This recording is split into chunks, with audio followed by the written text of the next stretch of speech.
성경 말씀 창세기 11장입니다. 창세기 11장 1절에서 9절까지 말씀입니다. 창세기 11장 1절에서 9절까지 한 절씩 저랑 교독하겠습니다. 온 땅의 언어가 하나요 말이 하나였더라. 이에 그들이 동방으로 옮기다가 신을 편지를 만나 거기 거류하며 서로 말하되 자 벽돌을 만들어 견고히 굽자 하고 이에 벽돌로 돌을 대신하며 역청으로 진흙을 대신하고 또 말하되 자 성읍과 탑을 건설하여 그 탑 꼭대기를 하늘에 닿게 하여 우리 이름을 내고 온 지면에 흩어짐을 면하자 하였더니 여호와께서 사람들이 건설하는 그 성읍과 탑을 보려고 내려오셨더라. 여호와께서 이르시되 인구리가 한 족속이요 언어도 하나이므로 이같이 시작하였으니 이 이후로는 그 하고자 하는 일을 막을 수 없으리로다. 자, 우리가 내려가서 거기서 그들의 언어를 혼잡하게 하여 그들이 서로 알아듣지 못하게 하자 하시고 여호와께서 거기서 그들을 온 지면에 흩으셨으므로 그들이 그 도시를 건설하기를 그쳤더라. 함께 읽겠습니다. 그러므로 그 이름을 바벨이라 하니 이는 여호와께서 거기서 온 땅의 언어를 혼잡하게 하셨음이니라. 여호와께서 거기서 그들을 온 지면에 흩으셨더라. 아멘. 창세기 이제 11장 이제 원역사라고 하는데 창세기부터 시작해서 모세오경의 전체 내용은 이스라엘에 포커스가 맞춰져 있습니다. 하나님의 백성 이스라엘이 어떻게 출발했고 어떤 목적으로 세워졌는지 그게 전체의 목적이라고 한다면은 그 앞부분에 잠시 이제 하나님이 세상을 어떻게 창조하셨고 세상이 어떻게 타락되어져 갔는지에 대한 이야기가 나와요. 그게 오늘 11장까지 나오는데 이 앞부분이 있는 이유는 뭐냐면 왜 하나님이 굳이 아브라함을 통한 이스라엘 백성들을 선택하여 세상과 다른 하나의 나라를 만들려고 했는가에 대한 이유를 설명하기 위하여 앞부분에 해놓은 거예요. 이 바벨탑은 뭐 너무너무 잘 알고 있는 내용들이잖아요, 그죠?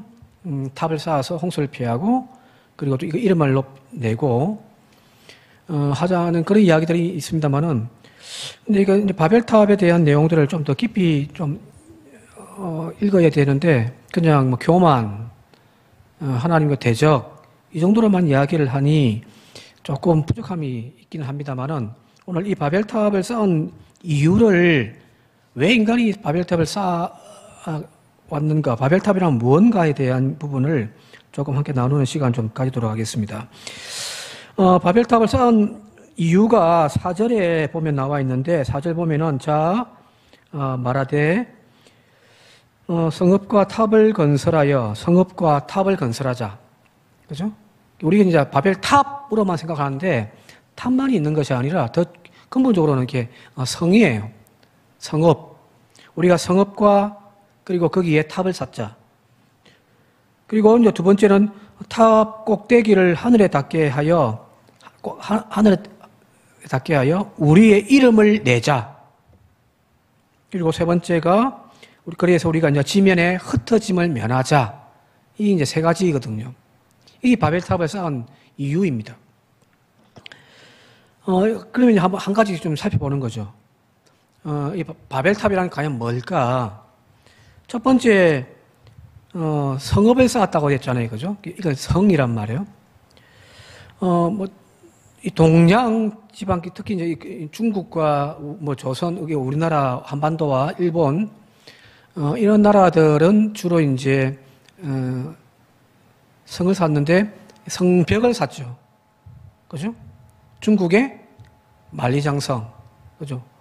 고구려의 천리장성 쌓았단 말이에요. 성벽을 길게 이어진 성벽을 쌓아서 적으로부터를 방어하는 방식입니다. 물론 이제 고구려는 조금 또 틀리게 또 성이라고 하는 것들을 또 이렇게 활용을 잘합니다만은 자 성벽을 쌓는 문화인데 유럽 쪽의 역사는 그 반대로 장성, 긴 성을 쌓는 것이 아니라 지역에 방어하기 위한 성을 쌓습니다. 이런 문화가 어디서부터 나왔냐면은 서양 문화의 그 근본을 따지고 들어가게 되어지면은 도시국가로부터 시작되어지거든요. 하나의 도시가, 하나의 성이 국가였단 말이에요. 여러분 잘 아시는 그리스 쪽에 서양 문화의 뿌리라고 하는 그리스에 보면 아테네, 뭐 있죠? 스파르타. 그런 어떤 하나의 도시가 하나의 국가였단 말이에요. 그걸 도시국가라고 하거든요. 유럽은 우리가 생각하는 하나의 큰 왕과 신하가 있고, 뭐 여러 가지 영토가 있고, 또 뭐 관할하는 또 넓은 그런 개념의 나라가 아니라 하나의 도시가, 하나의 성읍이 하나의 국가 형식으로 존재했습니다. 이제 성경에 나오는 그 가나안 땅에 나오는 여러 이제 그 보면은 블레셋 지방도 뭐 5개인가요? 성읍이 있는데 각각의 왕들이 다 있잖아요. 그죠? 그게 이쪽의 문화입니다. 근데 처음에 영어를 배울 때 시티즌이라는 말의 뜻이 뭐죠? 시민권이거든요. 시민권. 근데 왜 한 국가의 그 국민이 가지고 있는 권리를 시티즌이라고 해서 시민권이라고 번역을 해놨단 말이에요. 한 도시의 권리, 시민 정도의 권리, 그거 왜 그렇게 했지? 싶은 생각이 좀 들기도 했고, 90년대 초에 우리나라의 그 시민사회 운동이 한참 이제 이렇게 붐이 일어났었습니다. 그래서 선배들도 이제 그런 고민들도 많이 하고 있는데, 시민사회 운동. 처음에 무슨 시민이야?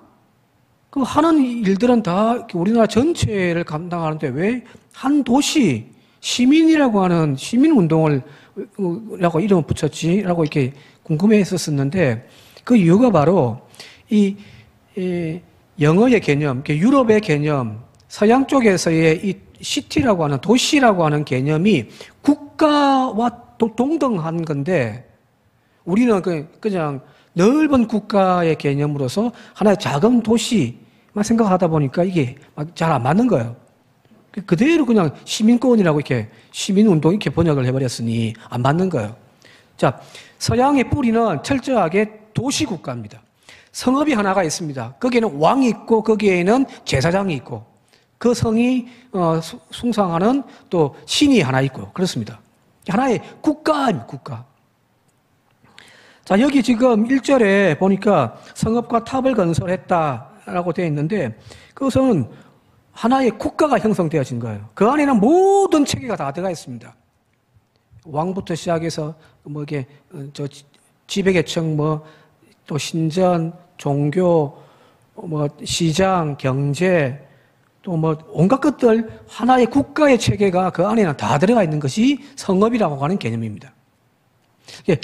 이 이야기를 이해하려면은 지금 이 앞부분에 11장까지의 이 이야기가 사실은 수메르 문명, 이 유대인들이 살고 있는 팔레스타인과 연결되어져 있는 인류 최초의 문명이 발생했다라고 하는 그 지역에서 어떤 일들이 일어났는지를 조금 이해하시면은 이 앞부분에 나오는 이야기들이 그걸 그대로 이렇게 함축해 놓은 이야기라는 사실을 알 수가 있습니다.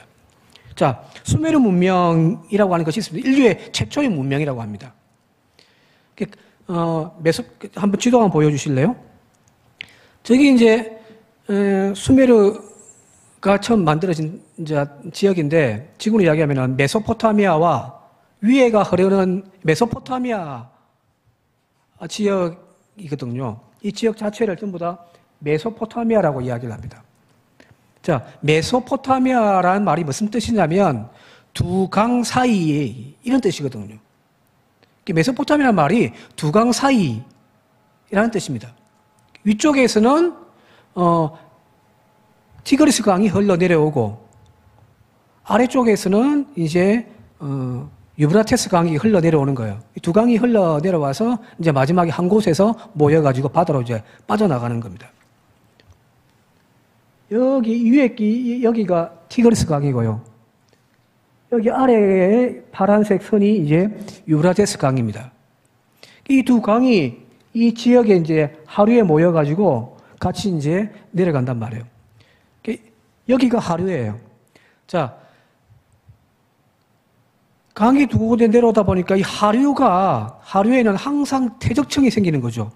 그리고 물이 항상 풍부하게 내려오죠. 그죠? 농사 짓기 딱 좋은 땅이에요. 근데 왜 수메르 문명이 인류 최초로 저 지역에서 만들어졌는가? 저기에 앞서 얘기했던 두 강 사이에서 퇴적층이 모여가지고 거기는 물이 풍부하고 땅도 비옥합니다. 농사가 잘 돼요. 그래서 사람들이 거기에서 모여 살기 시작한 거예요. 그리고 사람들이 모이다 보니까 옛날에는 그냥 뭐 한 20명, 30명씩 시족끼리 모여 살았는데 뭐 돌멩이 갖고 뭐 또 도끼 들고 다니기 그때는. 근데 사람들이 많이 모이니까 거기에 하나의 큰 타운이 생기겠죠. 그죠? 거기 최초의 도시들이 만들어진 거예요.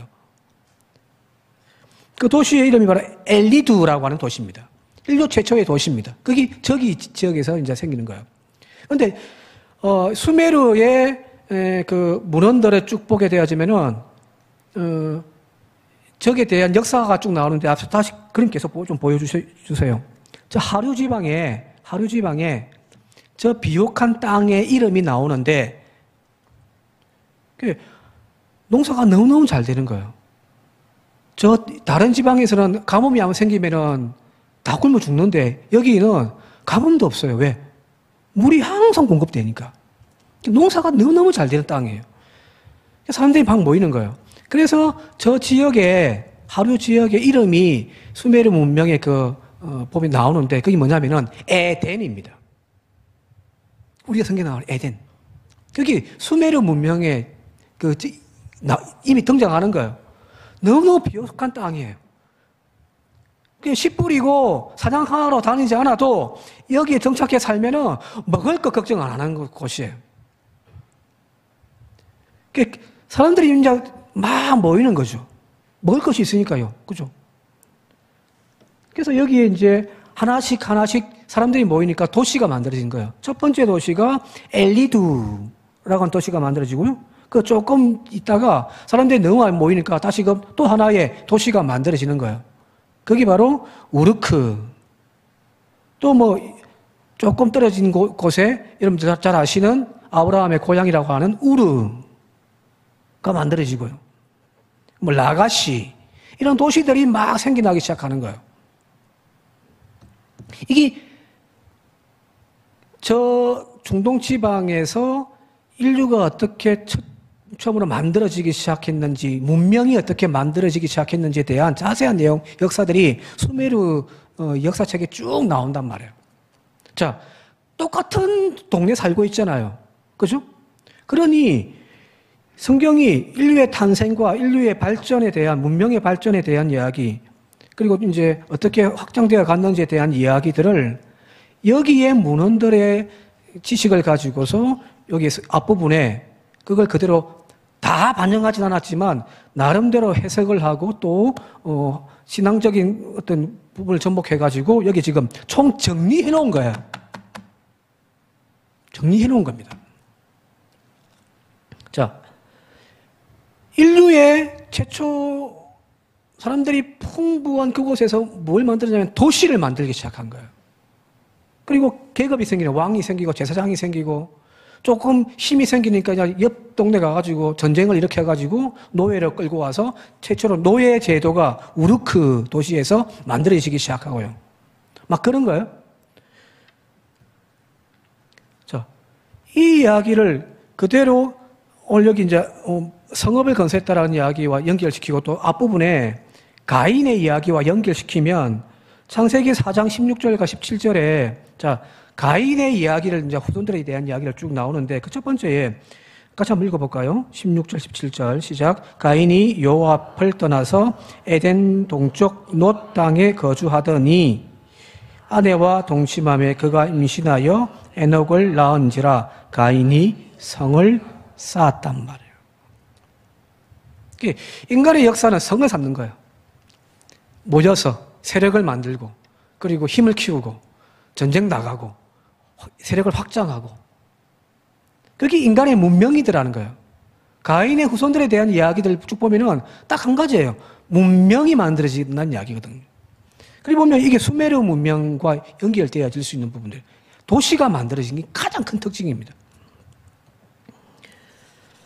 자, 근데 이 도시라고 하는 것이, 이 성읍이라고 하는 것이 어떤 특징을 가지고 있냐면은 여기 가인의 이야기도 나와 있고, 뭐 수메르의 어떤 역사도 반영해서 본다고 한다면은 말 그대로 전에도 한 말씀 드렸는데 사장할 때에 성은 평화로울 때 짓는 겁니까? 전쟁 때 짓는 겁니까? 예? 여러분들 집에 담을 쌌는데 도둑놈이 없기 때문에 담을 쌌습니까? 도둑놈이 있어서 담을 쌌습니까? 그죠? 평화로운 시대에 전쟁이 없으면요, 뭐 한다고 테두리를 지어가지고 그걸 해요. 답답하게. 전부 다 내 땅인 거죠. 평화롭게 살 수 있으니까. 근데 성을 쌓는 것은 뭐냐면은 보호죠, 그죠? 외부로부터의 공격을 보호하기 위해서 성을 쌓는단 말이에요. 전쟁 방어용이에요. 가인이 최초로 첫 번째 아이를 놓고서 처음 한 것이 뭐냐면은 성을 쌓았다라는 겁니다. 앞서 이야기했던 이 성은 말 그대로 모든 인간 문화의 총체가 다 들어가 있는 거예요. 권력이 들어가 있죠. 왕, 제사장, 지배계층, 관리 다 들어가 있단 말이에요. 군사가 들어가 있죠.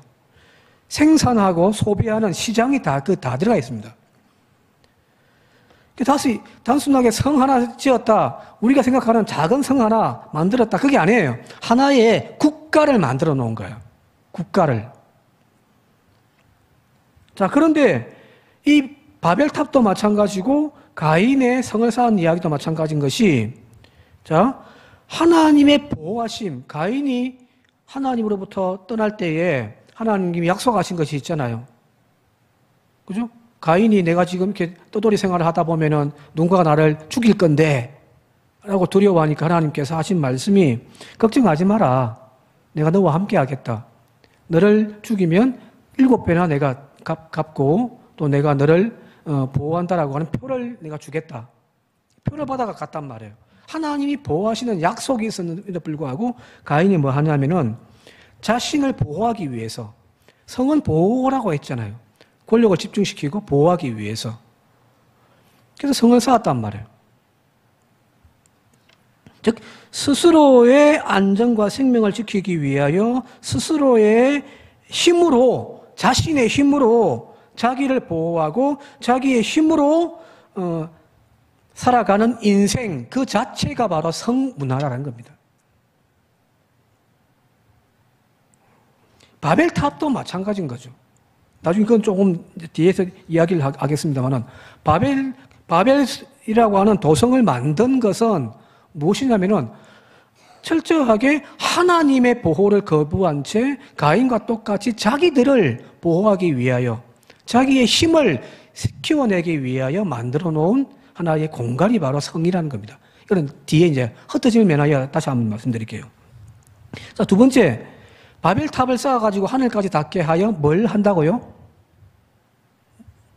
바벨탑을 하늘까지 닿도록 쌓는 이유가 뭡니까? 우리의 이름을 내기 위하여. 그죠? 그죠? 자, 여기서 이름을 낸다라고 하는 것이 무슨 뜻일까? 우리는 이걸 교만이라고 이렇게 해석해 버렸는데, 자, 내 이름을 낸다? 유명해진다? 세상에 내 이름을 널리 알린다? 명성을 높인다? 그런 뜻일까요? 바벨탑 높이 쌓으면은 내 이름이 널리 알려집니까? 물론 이제 관광지는 되겠죠, 그죠? 자, 여기 말하는 내 이름을 내고라고 하는 이 말의 뜻이 단순하게 자신의 이름을 내고 널리 알린다라고 하는 그런 개념이기보다는 이걸 이해하려면은 또 다시 가인에게 넘어가는 거예요. 자, 가인이 성을 쌓았잖아요, 그죠? 성을 쌓고서 이제 창세기 4장 17절 다시 한번 볼게요. 창세기 4장 17절 다시 한번 읽겠습니다. 시작. 아내와 동침하며 그가 임신하여 에녹을 낳은지라 가인이 성을 쌓았고 그의 아들의 이름으로 성을 이름하여 에녹이라 하였나니라. 성을 쌓았어요. 그리고 그 성에다가 이름을 붙이는 거죠. 그죠? 에녹이라고 그죠?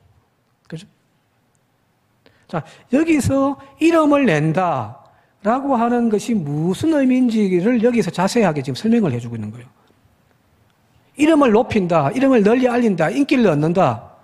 그런 어떤 차원에서의 나의 존재감을 높이는 그런 개념이 아니라 이름을 낸다라는 것은 쉽게 이야기하면은 내가 가인이 아이를 놓고서 그 성을 지었는데 그 성에다가 이름을 탁 붙인 거잖아요. 뭐라고요? 에녹이라고요. 무슨 말이냐면 문패를 붙였단 말이에요. 집을 짓고 그 집에 문패를 딱 거는 것은 무슨 의미입니까? 이 집은 누구 거라고요? 내 거라는 거예요. 이 집은 에녹이라는 사람의 것이다라는 거예요. 이름을 낸다, 이름을 붙인다. 이것은 내 거야라는 거예요. 즉, 단순하게 이름을 낸다라고 하는 표현이 이름을 널리 알린다, 명성을 높인다, 교만해진다, 뭐 그런 의미이기보다는 그 소유권이 누군가를 규정하는 겁니다. 자, 하나님을 떠난 가인, 하나님을 떠난 인간의 특징이 바벨도 마찬가지겠죠. 하나님과 멀어져 버린 그 인간들의 특징이 똑같아요. 뭘 한다고요? 자기의 성을 쌓고 자기의 이름을 붙여버리는 거예요. 스스로가 자신의 삶의 주인이라고 이야기를 하는 겁니다. 나를 보호하는 울타리 쫙 만들어 놓고 그 안에 탁 기거하면서 여기는 내 거야. 사탄 마귀가 바로 오늘 우리에게 이런 생각을 더 공고하게 만드는 거예요. 그래서 우리에게 내가 만들어 놓은 내 이름의 성에 우리 스스로를 가두어 놓는 겁니다. 그래서 여러분들은 자신의 이름으로 된 집을 소유하기를 원하잖아요. 자신의 이름으로 된 통장 하나 만들어가지고 그 안에 돈이 차곡차곡 쌓이는 것을 행복이라 여러분들 이야기하잖아요. 그죠? 저도 이제 통장에 비상금 통장이 있는데 조금씩 넣어놓으면은 조금씩 쌓이면은 기분이 좋거든요. 돈이 빠지면요. 기분이 너무 안 좋습니다. 내 이름으로 된, 사모 이름으로 된 통장에 돈이 쌓인다고 저는 기분이 좋은 게 하나도 없습니다. 내 이름으로 된 통장에 돈이 쌓여야 되는 거예요. 그게 행복이라고 생각을 하는 거예요. 내 이름을 물려받은 자식, 우리는 그 자식으로 행복을 삼고 살고 있잖아요. 그죠? 김 씨 아이 별로 상관없어요. 최 씨 아이가 어떻게 1등을 하든 나의 행복이 아니에요. 무조건 내 이름으로 된 내 성을 딴 그 아이가 1등을 하고 출세하고 좋은 데 가고 하면 나는 행복한 거예요. 인간의 모습 그대로죠. 그죠? 내 이름을 붙이는 것, 그게 바로 바벨 도성입니다. 바벨탑이기도 하고요. 자, 가인과 비슷한 거예요. 이제 창세기 4장 26절 가인의 후손 말고 이제 셋의 후손 쭉 나오는데 셋의 후손 중에서 이제 셋이라고 하는 26절 보니까 셋도 아들 낳고 그의 이름을 에노스라 하였으며 그때에 사람들이 비로소 여호와의 이름을 불렀더라는 겁니다. 여기서 말하는 여호와 이름을 불렀다는 말이 여호와라고 하는 이름을 호칭을 불렀다라는 개념이 아니에요. 하나님 부르고 다녔다. 그게 아니라 여기서 말하는 여호와의 이름을 불렀다라고 하는 것은 바로 호칭의 개념이 아니라 그 삶의 주인을 하나님이라고 고백했다는 겁니다. 내가 지어놓은 이 도성이 에녹이라고 자기의 이름을 갖다 붙여놓는 것이 아니라 이 삶의 자리가 여호와 거다라는 겁니다. 그게 이름을 붙이는 거예요. 이름을 부르는 겁니다. 오늘 우리의 삶도 마찬가지인 거죠. 언약의 백성의 구원받은 백성과 구원받지 않은 백성의 차이점이 뭔가? 어떤 차이가 있습니까? 도대체 밖에 내다놓으면 다 똑같은데 그죠? 구별이 안 되잖아요. 예수 믿는 사람인지 아닌지 천국 백성인지 아닌지 구별이 안 되잖아요. 그러나 구별할 수 있는 방법이 뭐냐면은 누구의 이름을 갖다 붙이고 사느냐라 그거거든요. 나의 모든 재물, 재산, 뭐든 다 거기에 내 이름을 붙여가지고 내 거다라고 생각하고 사는 사람들은 가인의 후손인 거예요. 내 시간, 내 명예, 내 자식, 나의 살고 있는 모든 것들이 하나님의 것이다라고 인정을 하고 거기에 하나님의 이름을 붙이고 사는 존재들이 바로 구원받은 셋의 후손들인 겁니다. 나는 교만하지 않습니다. 나는 항상 겸손합니다. 저는 바벨탑 쌓는 거다. 저는 안 합니다. 그게 중요한 것이 아니죠. 내 인생의 주인이 누구냐?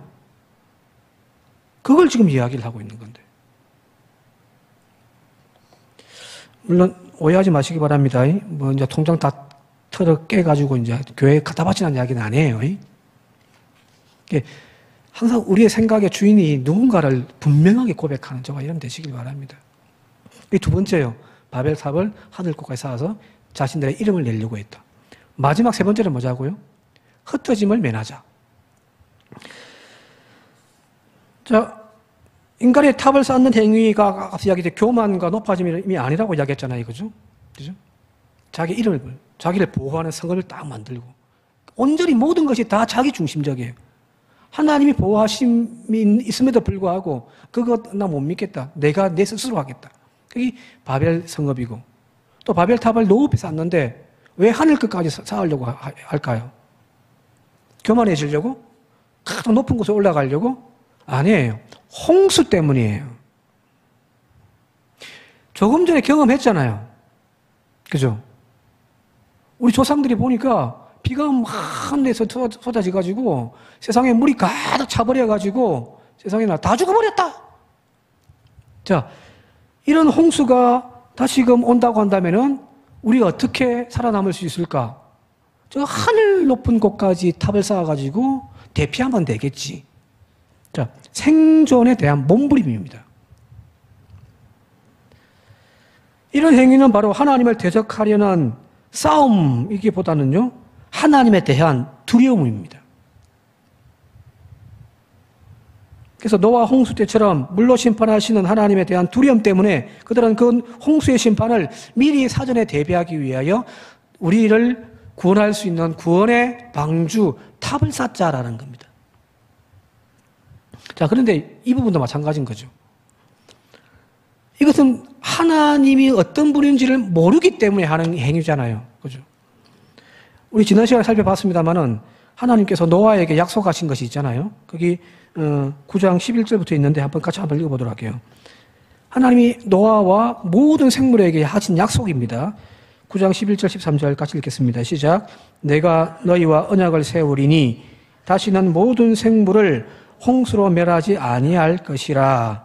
땅을 멸할 홍수가 다시 있지 아니하리라. 12절.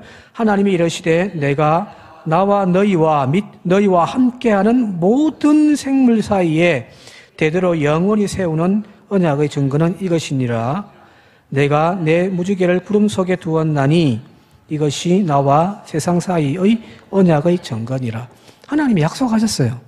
다시는 내가 물로 홍수 안 될 거예요. 물로 심판하지 않을 거예요. 하나님 약속이잖아요.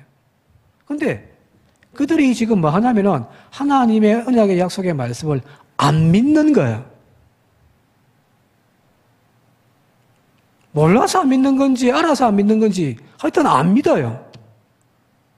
내 물로 심판 안 할게. 자, 정표로 내 저 무지개를 내가 내걸게 했단 말이에요. 그런데 인간은 그 하나님의 약속을 믿지를 못한 채 뭐 하냐면 자기의 힘으로 다시금 홍수가 이 땅 가운데 난다고 한다면은 거기서 살아남기 위한 탑을 쌓자. 흩어지는 면하자니 탑을 쌓자라는 거거든요. 앞서 여기 똑같아요. 가인을 죽이는 자는 7배나 받으리라 하시고 가인에게 표를 주사 그를 만나는 모든 사람에게 죽임을 면하게 하셨더라. 하나님이 분명히 너를 보호해주고 내가 너를 지켜주겠다라고 했는데도 불구하고 가인은 뭐예요? 자기를 보호하기 위해서, 자기를 지키기 위해서 성읍을 쌓아버렸단 말이에요. 가인, 바벨 똑같죠. 그죠? 뭐가 똑같아요? 하나님의 약속을, 하나님의 돌보심을 인정하지 않고 믿지 않더라는 겁니다. 그게 바벨탑이에요. 교만 그런 의미도 물론 있겠습니다만은 철저하게 하나님을 배제하고 철저하게 자기 힘으로 자기 이름을 붙여서 자기의 구원의 삶을 살아가는 그 인간의 존재가 바로 바벨 성읍이고 바벨탑입니다. 자, 그렇다면 오늘 우리는요, 말씀 정리하며 마치도록 할게요. 오늘 우리는요, 하나님을 인정하세요? 하나님이 진짜 내 인생의 주인공이세요? 하나님의 약속의 말씀을 믿고 오늘도 담대하게 그냥 어떠한 풍파 가운데서도 찬송하면서 감사하면서 살아가세요?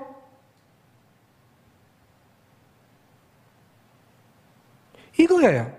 이게 있냐 없냐의 차이예요. 성도와 성도가 아닌 사람의 차이는 바로 여기에 있습니다. 교회에 나와 앉아있는 것이 중요한 것이 아니에요.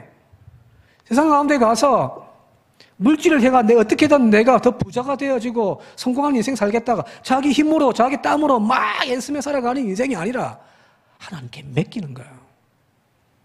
자식 어떻게 부잡고 막 이놈을 어떻게 이렇게 해서 이렇게 성공함 시켜보겠다. 내 자식이 내 새끼니까 아니라 자식을 하나님께 맡기는 거예요. 왜? 하나님 거니까. 건강 문제 때문에 아파하고 힘들어해요. 왜 나에게 이런 아픔 주십니까? 왜 하나님은 나에게 이런 시련을 주십니까? 그게 아니라 여기에도 하나님의 뜻이 있음을 기억하고 하나님의 이름을 찬송하는 것, 그게 성도인 거예요.